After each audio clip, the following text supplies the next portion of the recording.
नमस्कार विद्यार्थी मित्रों, आप सभी का स्वागत करते हैं मौर्य क्लासेस में। विद्यार्थी मित्रों, आज हम काला असाइनमेंट का पेपर नंबर 2 का सेक्शन डी विभाग करने वाले हैं और ये भी बहुत इंपॉर्टेंट होता है। और इसमें कुछ सूचना दी गई है। क्या दी गई है कि कोई भी 3 प्रश्न का उत्तर लिखना है आपको और एक प्रश्न का उत्तर आपका 4 नंबर होने वाला, ऐसे आपके 12 नंबर आने वाले हैं। यानी ओनली फॉर 3 क्वेश्चंस कंप्लीट करना है। तो कौन कौन से क्वेश्चंस आपको करना चाहिए मैं आपको वही समझा रहा हूँ। एक आपको 37 नंबर, एक 38 नंबर और 39 नंबर के क्वेश्चंस को हम लोग क्या करेंगे, सॉल्व करने की कोशिश करेंगे बेटा। ठीक है, क्लियर हुआ बेटा? तो चलिए आज की क्लास हम लोग क्या करते हैं, शुरुआत करते हैं और समझने का प्रयास करते हैं। ठीक है, और अच्छे से हम लोग सीखेंगे और अच्छे से हम आपको समझाने की कोशिश करेंगे। बस आपको क्या करना है, वीडियो के अंदर बने रहना है और कॉन्सेप्ट को सीखते चलना है बेटा। बेटा मेरा जो वीडियो है काफ़ी लंबा बन जाता है क्योंकि समझाते बहुत ज़्यादा लंबा वीडियो हो जाता है। मैं ट्राई करूँगा कि इस चीज़ों को शॉर्ट में समझाने का प्रयास करूँ। सबसे पहले मैं आपको इसका हिंदी बता देता हूँ और अगर मेरे पास सॉल्यूशन पड़ा होगा तो मैं डायरेक्टली सॉल्यूशन में से समझा दूंगा, नहीं तो मैं चौपड़े के अंदर सॉल्व करके आपको बताऊंगा क्योंकि बड़ा वीडियो काफ़ी लंबी ना बन जाए इसीलिए। पर कोई नहीं, चलिए आप लोग समझते हैं। सबसे पहले यहाँ पर हिंदी देखते हैं, फिर हम आपको समझाते हैं। तो यहाँ पर हिंदी सबसे पहले अकाउंट पार्ट 1 निकालो। अकाउंट पार्ट 1 आप जब निकालोगे उसके अंदर क्वेश्चन नंबर 7 निकालो और पेज नंबर 105 निकालो, उसके अंदर आपको मिल जाएगा क्वेश्चन नंबर 7। तो ये देखिए क्वेश्चन नंबर 7 ये रहा। ऑलरेडी बड़ा ये कब कब पूछा गया है, मार्च 24 में पूछा गया है, जुलाई 19 में पूछा गया है, जुलाई 22 में पूछा गया, मार्च 20 में पूछा गया है।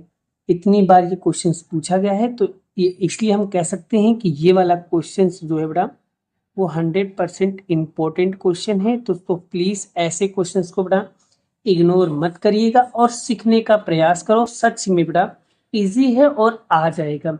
सत्यम सर बैठे ना, आपको सब चीजें हिंदी में बताएंगे, बस आप लोग सीखो। बस क्या है, देखो मेन चीज मैं एक ही चीज जानता हूँ, कहीं से भी करो कुछ भी करो, बस कहने का मतलब आपको आना चाहिए। बस अगर आपको पढ़ना लिखना आ गया ना, बस सच कह रहा हूँ नैया पार हो जाएगी। चलिए सीखते हैं। निम्नलिखित माहिती पर से बाबूलाल और कांतिलाल साझेदारी पीढ़ी की ख्याति की कीमत की अंतिम 5 वर्ष भारित औसत लाभ की विधि 3 वर्ष की खरीदी के आधार पर निश्चित किया गया। तो सवाल के अंदर ज्ञात क्या करना है, भारित औसत लाभ। तो बड़ा सवाल मैंने आपको को इसके पहले ये वाला सवाल एक बार वापस से मैं करवा चुका हूँ। अगर सवाल के अंदर बोले भारित औसत लाभ निकालो, तो भारित औसत लाभ निकालने के लिए आपको 3 स्टेप मतलब फॉलो करना पड़ेगा। 3 स्टेप्स। कौन से 3 स्टेप्स होते हैं, पहले मैं आपको इसके बारे में समझा देता हूँ भारित औसत लाभ है क्या। तो चलिए बड़ा पहले मैं भारित औसत लाभ का आपको फॉर्मेट वगैरह बता देता हूँ, फिर मैं आपको यहाँ पर सवाल सिखाता हूँ। सवाल है एकदम इजी, लेकिन कॉन्सेप्ट समझोगे तब। जैसे भारित औसत लाभ की पद्धति के अंदर आपको 3 स्टेप्स फॉलो करना होता है। पहले स्टेप में बाबू क्या करना है, पहले स्टेप के अंदर आपको कोष्टक बनाना है। पहला स्टेप क्लियर। पहले स्टेप में आपको कोष्टक बनाना है जिसके अंदर क्वेश्चन के अंदर बाबू आपको वर्ष और लाभ ये 2 चीज आपको पहले से दिया होता है। आपको भार और भारित लाभ आपको निकालना होता है। वर्ष आपको जो भी दिया वो वर्ष लिख देने का और यहाँ पर जो भी लाभ दिया वो लाभ लिख देने का।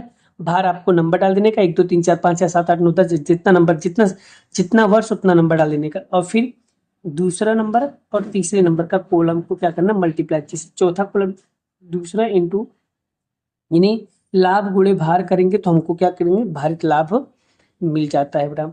और स्टेप नंबर 2 में क्या करना बाबू, स्टेप नंबर 2 में हमें निकालना है भारित औसत लाभ। तो भारित औसत लाभ का सूत्र क्या होता है, कुल भारित लाभ बटे में कुल भार होता है। क्लियर। स्टेप नंबर 3 में क्या निकालना है हमें, ख्याति। ख्याति बराबर भारित औसत लाभ गुणे खरीदी के वर्षों की संख्या।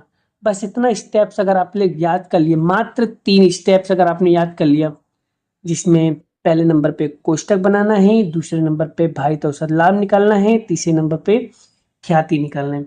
अगर इंग्लिश मीडियम वाले बच्चे हैं, इसको सीखना चाहते हैं, तो पेज नंबर 93 निकालना, आपका कॉन्सेप्ट क्लियर रहेगा, जिसे बोलते हैं weightage average profit method. 3 steps के अंदर कॉन्सेप्ट क्लियर होंगी। डन।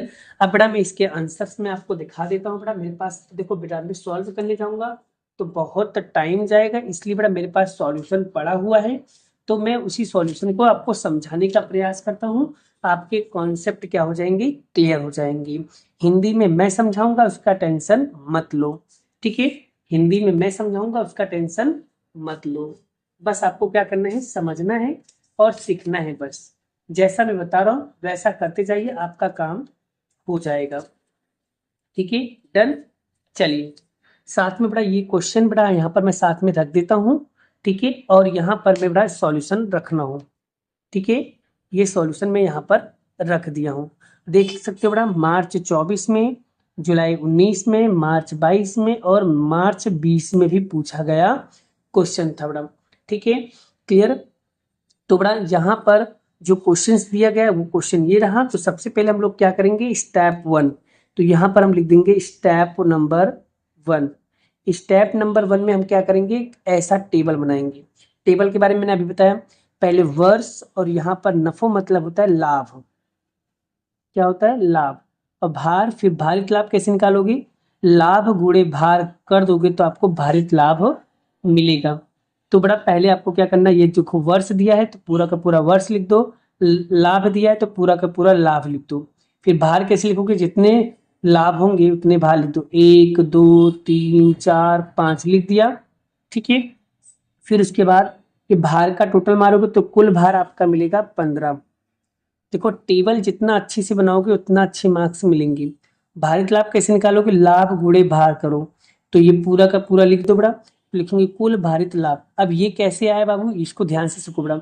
हमने क्या कर दिया, लाभ गुणे भार का क्या कर दिया, गुणा कर दिया, इन दोनों के बीच में क्या कर दिया, मल्टीप्लाई कर दिया।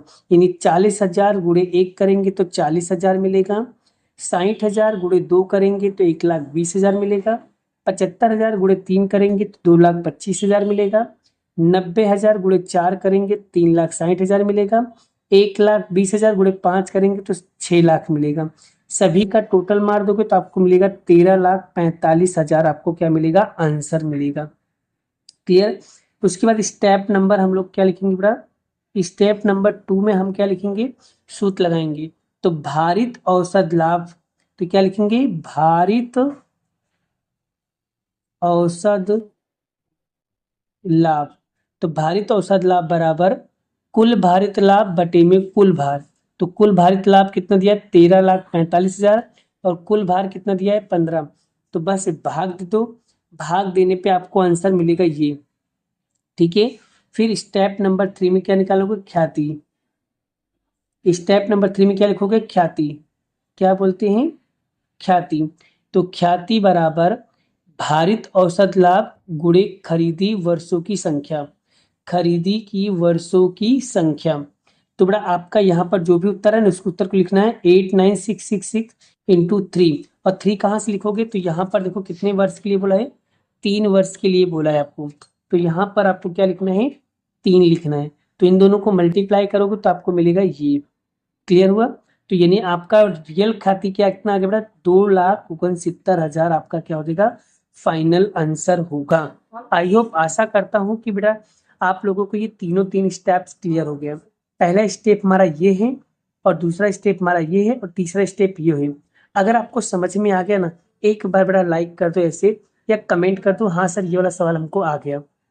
जल्दी से बेटा फटाफट कमेंट करो, फटाफट कमेंट करो प्लीज बेटा। कमेंट करके बताओ कि आपको ये सवाल समझ में आया कि नहीं आया।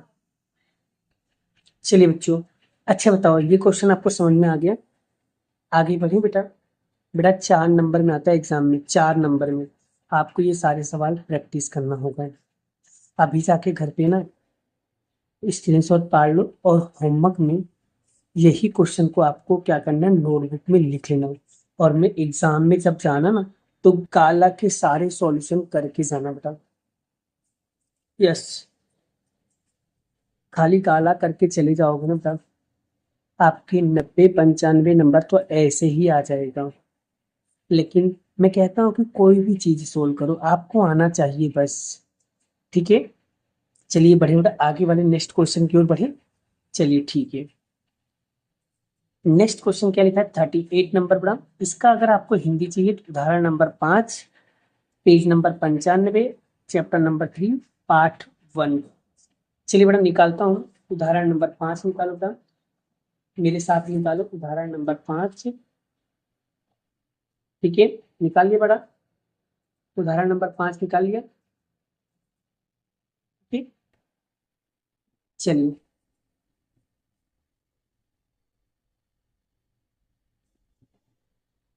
चलिए बड़ा, ये रहा उदाहरण नंबर 5। सिर्फ नाम चेंज किया गया है बस, और यहाँ पर वर्ष चेंज किया गया है। यहाँ पर देखो 14-15 है, यहाँ पर है 18-19, सिर्फ वर्ष, इसमें भी सिर्फ वर्ष चेंज करते बड़ा, बाकी सब में सवाल सेम होता है। यहाँ पर क्या लिखा है बड़ा, पन्ना और रीटा लिखा है ना, और यहाँ पर क्या लिखा है, प्रतिभा और पुष्पा लिखा है। तो कोई दिक्कत नहीं, सिर्फ नाम से लेना देना हमें नहीं है बेटा, हमें तो सवाल से मतलब है ना। चलिए सीखते हैं, और इस क्वेश्चन को भी हम लोग क्या करेंगे, अच्छे से और डिटेल वाइज समझने की कोशिश करेंगे बेटा। ठीक है, सीखिए, आगे बढ़े बेटा। चलिए ठीक है, हम आगे वाले क्वेश्चंस को क्या करते हैं, सॉल्व करने की कोशिश करते हैं। चलिए, प्रतिभा पुष्पा एक साझेदारी पीढ़ी की साझेदार हैं। वो अपनी लाभ हानि के वितरण में जो प्रमाण 3:2 था, उसे बदलकर 1:1 करना चाहते हैं। इसीलिए साझेदारी पीढ़ी की ख्याति का मूल्यांकन करने निश्चित किया। साझेदारी पीढ़ी का लाभ संबंधी तथा अन्य माहिती के आधार पर साझेदारी पीढ़ी की ख्याति की कीमत में अधिक लाभ 3 वर्ष की खरीदी के आधार पर निश्चित किया गया है। बेटा एक चीज याद रखना, जब भी सवाल के अंदर अधिक लाभ बोले, और अधिक लाभ का एक सवाल कंफर्म बेटा एग्जाम के अंदर आएगा, 100% IMP। कंफर्म मतलब कंफर्म, अधिक लाभ के सवाल करके जाना। और मैं जो आपको स्टेप्स बताने जा रहा हूँ, वो 6 स्टेप्स अगर आपने क्लियर कर लिया तो आंसर कंफर्म आ जाएगा। तो अधिक लाभ में कितने स्टेप्स होते हैं सर, तो अधिक लाभ के अंदर 6 स्टेप्स होते हैं। कितने स्टेप्स होते हैं बाबू, 6 स्टेप्स होते हैं। क्लियर हुआ? तो चलिए इस क्वेश्चन को हम लोग शुरुआत करते हैं और समझने की कोशिश करते हैं। तो अधिक लाभ के बड़ा यहाँ पर मैं कॉन्सेप्ट समझा दे रहा हूँ। देखो ये रहा अधिक लाभ की पद्धति, सुपर प्रॉफिट मेथड। क्या नाम है, super profit method, page number 94। चाहे इंग्लिश मीडियम का बच्चा हो चाहे हिंदी मीडियम का बच्चा है, कॉन्सेप्ट मतलब कॉन्सेप्ट। ठीक है, अब बड़ा यहाँ पर कितने स्टेप्स फुलफिल करना होगा, तो यहाँ पर देख लीजिए ये रहा आपका 6 स्टेप्स दिए हैं, जिसमें पहला स्टेप क्या है, विनियोजित पूंजी। तो आपसे पूछेगा सर विनियोजित पूंजी कैसे निकालते हैं, तो आपको क्या करना है, कुल संपत्ति में से कुल दायित्व को क्या करना है, माइनस कर दोगे तो आपको विनियोजित पूंजी मिल जाएगा। स्टेप नंबर 2, अपेक्षित मुआवजा का दर। अपेक्षित मुआवजा का दर कैसे निकालोगी बेटा, वो आपको सवाल में दिया रहता है। चलिए फिर तीसरे स्टेप, अपेक्षित लाभ कैसे निकालोगे, तो अपेक्षित लाभ निकालने के लिए बेटा विनियोजित पूंजी और अपेक्षित मुआवजा के दर का गुणा कर देना है, तो आपको अपेक्षित लाभ मिल जाएगा। अपेक्षित लाभ निकालने के लिए क्या करोगे, विनियोजित पूंजी गुणे अपेक्षित मुआवजा का दर गुणा कर दोगे तो आपको अपेक्षित लाभ मिल जाएगा। और स्टेप 4, औसत लाभ। और औसत लाभ निकालना है, भारित लाभ निकालना, वो आपको क्वेश्चन पर से डिसाइड करना पड़ेगा। सर कैसे डिसाइड करेंगे, तो यहाँ पर आपको लाभ देखना है, पहले 1,30,000 है, फिर 1,10,000 है, फिर 1,20,000, मतलब पहले वृद्धि फिर कमी फिर वृद्धि। अगर कमी वृद्धि अगर आपको दिखाई देता है लाभ में, तो बेटा आपको औसत लाभ निकालना है। अगर आपको सतत वृद्धि या सतत कमी दिखाई दे तो आपको भारित औसत लाभ लगाना है। एक चीज का नियम याद रखना, अगर कमी वृद्धि दिखाई दे या वृद्धि कमी दिखाई दे तो आपको औसत लाभ लगाना है। और अगर सतत वृद्धि मतलब बढ़ते जाए बढ़ते जाए बढ़ते जाए तो भारित औसत लाभ, और अगर सतत घटते जाए तो भी भारित औसत लाभ। इसे कहीं चौपड़े में नोटबुक में लिख लो बेटा, लिख लो, जिससे आपको याद रहेगा। क्लियर? चलिए आगे बढ़ते बाबू। अब हमें स्टेप नंबर 5 में क्या निकालना है? अधिक लाभ। अधिक लाभ कैसे निकालोगे? औसत लाभ में से माइनस कर देना अपेक्षित लाभ, तो आपको अधिक लाभ मिल जाएगा। फिर लास्ट स्टेप में ख्याति निकालना है। ख्याति कैसे निकालोगे? अधिक लाभ गुणे खरीदी वर्षों की संख्या। खरीदी के वर्षों की संख्या, खरीदी की वर्षों की संख्या। तो छह स्टेप क्लियर हुआ कैसे निकालना है बेटा? चलिए हम सवालों को शुरुआत करते हैं। यहाँ पर आपको कुल संपत्ति दिया है, कुल दायित्व दिया, अपेक्षित मौजूदा कदर दिया और यहाँ पर आपको लाभ दिए गए हैं कुछ। इन्हीं इंफॉर्मेशन की मदद से बेटा आपको 6 स्टेप में सवालों को सॉल्व करना है। चलिए step number 1। Step number 1 step number 1 में निकालना है विनियोजित पूंजी। कैसे निकालोगे? अभी मैंने बताया, कुल संपत्ति और कुल दायित्व में से क्या करेंगे? माइनस कर देंगे। तो यहाँ पर देखो कुल संपत्ति कितना लिखा है? 12 लाख। कुल दायित्व कितना है? 4 लाख। तो 12 लाख में से 4 लाख माइनस करो तो आपको मिलेगा विनियोजित पूंजी 8 लाख। 8 लाख मिल गया, इसको बाहर लिख दो 8 लाख। क्लियर हुआ? अगर आपको टेबल बनाना है तो ठीक है, नहीं बनाओगे तो भी चलेगा। बस खाली स्टेप बाय स्टेप लिखते जाना, step 1, step 2, step 3, step 4, step 5, काम हो जाएगा। क्लियर? स्टेप नंबर 2 में क्या निकालना? अपेक्षित मुआवजा का दर, जो सवाल में दिया होता है। देखो यहाँ पर दिया है अपेक्षित मुआवजा का दर कितना? 10%। तो यहाँ पर लिखना है आपको 10%। क्लियर हुआ? फिर तीसरे स्टेप निकालना है अपेक्षित लाभ। अपेक्षित लाभ कैसे निकालोगे बाबू?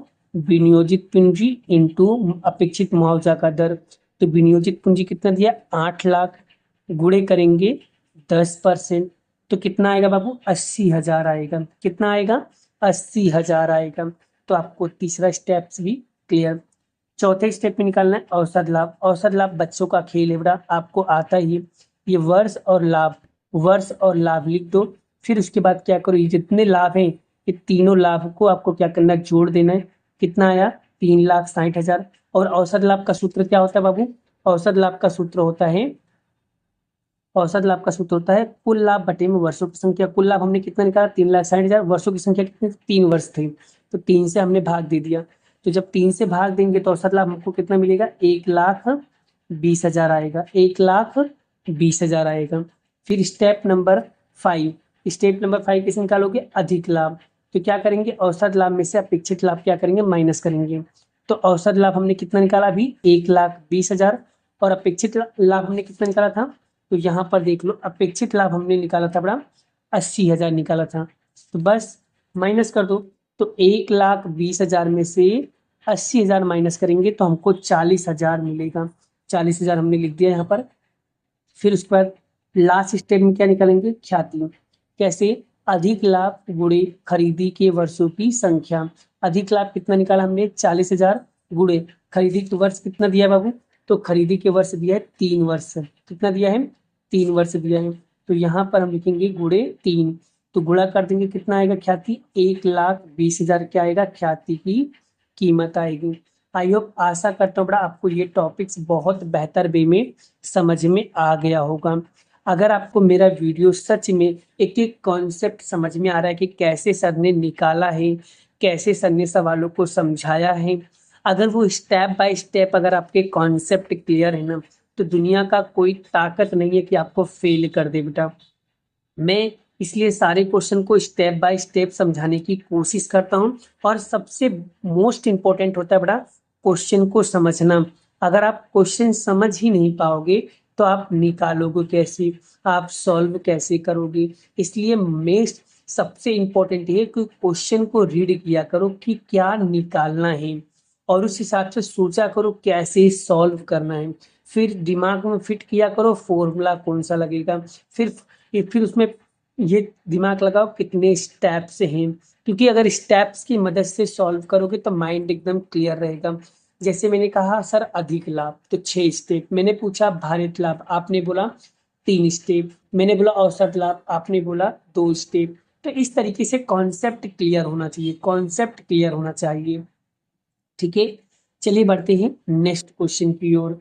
आज हम सीखते हैं नया क्वेश्चन। नया क्वेश्चन क्या है बेटा, उसे भी देख लेते हैं। ठीक है, नेक्स्ट क्वेश्चन क्या लिखा है बेटा हमारा? नेक्स्ट क्वेश्चन है 39 नंबर। क्या लिखा है? उदाहरण number 2 chapter number 4, page number 162, account part 2। चलिए अकाउंट का पार्ट 2 निकालो बेटा। अकाउंट का मैं पार्ट 2 निकालता हूँ बेटा। अकाउंट का पार्ट 2 निकालो। तो अकाउंट का पार्ट 2 में ये रहा चैप्टर नंबर 2, यही है ना बेटा? हाँ, ये रहा चैप्टर नंबर 2। ये रहा इसका हिंदी। पढ़ लो क्या लिखा है। Bright east India company limited तारीख 31/3/2016, 31/3/2017 के रोज पूरा होने वाले लाभ हानि पत्रक नीचे दिए गए इनके आधार पर तुलनात्मक लाभ हानि पत्रक बनाना है। तुलनात्मक लाभ हानि पत्रक। अब सबसे मोस्ट इंपोर्टेंट बात यहाँ है, सर तुलनात्मक लाभ हानि पत्रक बनाने का कैसे? सर तुलनात्मक लाभ हानि पत्रक बनता कैसे है? सर तुलनात्मक लाभ हानि पत्रक का फॉर्मेट कैसा होता है? जरा मुझे वो समझा दीजिए। अगर आप ये चैप्टर को सीखना चाहते हैं, अकाउंट पार्ट 2 चैप्टर नंबर 4, बहुत इजी कॉन्सेप्ट है बेटा, मैंने सिखाया भी है और याद भी करवाया है। बट अगर फिर भी अगर आपको अभी देखना है कि कैसे बनता है, तो बड़ा पेज नंबर 166 पे बड़ा आपको यहाँ पर एक फॉर्मेट दिया होगा। इस फॉर्मेट का नाम है, ये रहा, ये फॉर्मेट है बड़ा। देखो, लाभ हानि तुलनात्मक पत्रक दिया गया है, राइट? तो बड़ा ये आपका पूरा का पूरा फॉर्मेट है, नाम आगे पीछे नहीं चलेगा। जैसे पहले नंबर पे क्या लिखा है, बिक्री की उपज। दूसरे नंबर पे क्या लिखा है, अन्य उपज यानी अन्य आवक। तीसरे में क्या लिखा है, कुल उपज। चौथे में लिखा है खर्चा, खर्चा इतने सारे। तो खर्चा याद नहीं करना है, खर्चा जो दिया वही लिखने का, खर्चा याद करने की जरूरत नहीं, खाली नाम याद करो। पहले नंबर पे बिक्री की उपज, अन्य उपज, कुल आय, खर्च, 4 नंबर तक याद हो गए। फिर उसके बाद आएगा फिर आयकर के पहले का लाभ, फिर घटाओ आयकर, फिर आयकर के बाद का लाभ। बस इतना आपको याद रखना है। चलिए मेरे साथ बोलो, मैं आपको याद करा देता हूँ। पहला बिक्री की उपज, अन्य उपज, कुल आय, खर्च, फिर आयकर के पहले का खर्च, आयकर, फिर उसके बाद आयकर के बाद का खर्च। हो गया ना? 4 3 7 पॉइंट होंगे।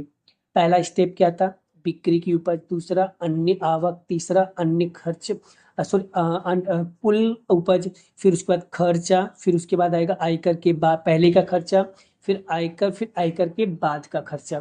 बोलो बड़ा, कॉन्सेप्ट क्लियर? और कितने कॉलम वाला बड़ा बॉक्स बनाओगे? आपको 6 कॉलम वाला बॉक्स बनाओगे। 1 2 3 4 5 6, ऐसे 6 कॉलम वाला बॉक्स बनाना है। यहाँ पर आपको पुराना वर्ष लिखना है, यहाँ पर आपको नया वर्ष लिखना है। ठीक है, क्लियर हुआ बड़ा? अब देखो बड़ा, यहाँ पर कौन सा वर्ष लिखा है, यहाँ पर 24, यहाँ पर 23। तो पुराना वर्ष कौन सा होगा बाबू? 23 होगा। और नया वर्ष क्या है? 24 है। क्लियर हुआ? और हमारे उदाहरण नंबर 2 में क्या लिखा है, सिर्फ यहाँ पर लिखा है तारीख लिखा है बेटा। तारीख से लेना देना नहीं है, तारीख तो हमेशा चेंज होती रहती है बेटा। तो यहाँ पर उन लोग ने क्या बोला है, ये नया वर्ष इसलिए यहाँ पर 24 लिखा है, और यहाँ पर इन लोग ने क्या लिखा है, 23। यहाँ पर 2024, यहाँ पर 2023 लिखा है इन लोग ने, देख लो बेटा। बाकी सवाल पूरा वैसे का वैसे। तो हमें इससे क्या ही लेना देना है बेटा। ठीक है, चलो हमने भी 24 और 23 कर दिया। अब फॉर्मेट बड़ा फटाफट, मान लो हम लोग क्या बोले, यहाँ पर देखो आंसर दिया हुआ है, मैंने क्या कर दिया, पूरा का पूरा फॉर्मेट बना लिया। तो यहाँ पर पुराना वर्ष आएगा यानी कि 2023, यहाँ पर नया वर्ष इसलिए 24। बस तुम्हारे हिसाब से बना दिया। हाँ बेटा, देखो स्टेप में वही लिखना है बेटा, बिक्री की उपज, अन्य उपज, कुल खर्च, फिर खर्चा, फिर आयकर के पहले खर्चा, फिर घटाओ, फिर उसके बाद आयकर के बाद का खर्चा। पूरे स्टेप्स लिखें। अब अमाउंट किस लिखना है बेटा, पुराना वर्ष है 2023 वाला। ठीक है, तो चलिए देखो बेटा, तो यहाँ पर देखो, यहाँ से बड़ा अमाउंट देख के लिखेंगे। पहले 2023 वाला लिखना, पुराना वर्ष वाला, ये वाला। तो यहाँ पर देखो 14 लाख है बिक्री की उपज है, फिर 2,50,000 अन्य उपज है, फिर 7,20,000 खर्चा है। तो यहाँ पर देखो मैं लिख रहा हूँ, टिक कर देना तो आपको समझ जाना। ये 14 लाख है, फिर 2,50,000 है, फिर खर्चा कितना है, 7,20,000 है। जितना टिक किया उतना मैंने लिख दिया। बिक्री की उपज इतना है, अन्य उपज इतना है, खर्चा इतना है, लिख दिया। अब आ जाओ नया वर्ष, कितना दिया है, 16 लाख, 3 लाख और 9 लाख, 6 लाख। देखो 16 लाख, फिर उसके बाद 3 लाख, फिर उसके बाद 9,60,000। बस इतना इन्फॉर्मेशन दिया था, बाकी कुछ नहीं दिया था। ठीक है बेटा, क्लियर यहाँ तक? अब ये कैसे निकाला बेटा, तो हम क्या करेंगे, 14 लाख और 2,50,000 दोनों को जोड़ो बेटा, दोनों को पहले जोड़ लो। तो कितना आएगा सर, 16,50,000 आएगा। 16,50,000 में से आपको माइनस करना है 7,20,000। तो 7,20,000 माइनस करोगे तो आपको मिलेगा 9,30,000। 9,30,000 मिले ना बेटा, तो उसमें आपको देखो यहाँ पर लिखा होगा 30%। कितना लिखा है, 30%। तो यहाँ पर जो 9,30,000 है उसका आपको 30% करना है, वो भी कट 9,30,000 का आपको 30% करना है, तो आपको कितना मिलेगा 2,79,000, 2,79,000। फिर इसमें से क्या करना है बेटा, आपको ये माइनस करना है। तो जब इसमें से इसको माइनस करोगे तो आपको 6,51,000 मिलेगा बेटा। कॉन्सेप्ट क्लियर हुआ। सेम उसी तरीके से इसको भी करेंगे। पहले इन दोनों को हम प्लस करेंगे तो 19 लाख आएगा, 19 लाख में से 9,60,000 माइनस करेंगे, 9,40,000 आएगा। 9,40,000 का आपको 30% करना है। 9,40,000 गुणे 30% करोगे तो 2,82,000 आएगा। फिर इसमें से क्या करना है, इसको माइनस करना है। तो 9,40,000 में से 2,82,000 माइनस करेंगे तो 6,58,000 मिलेगा। चलिए, अब ये वाला कॉलम, 5वें नंबर का कॉलम कैसे निकालोगे, तो चौथे में से तीसरा माइनस करोगे, मतलब 16 लाख में से आपको 14 लाख माइनस करना है, तो 2 लाख आएगा। 3 लाख में से 2,50,000 माइनस करेंगे तो 50,000 आएगा। 19 लाख में से 16,50,000 माइनस करेंगे तो 2,50,000 आएगा। 9,60,000 में से माइनस करेंगे 7,20,000 तो 24,000 मिलेगा। 9,40,000 में से माइनस करेंगे 9,30,000 तो 10,000 मिलेगा। 2,82,000 में से माइनस करेंगे 2,79,000 तो 30,000 मिलेगा, 3,000।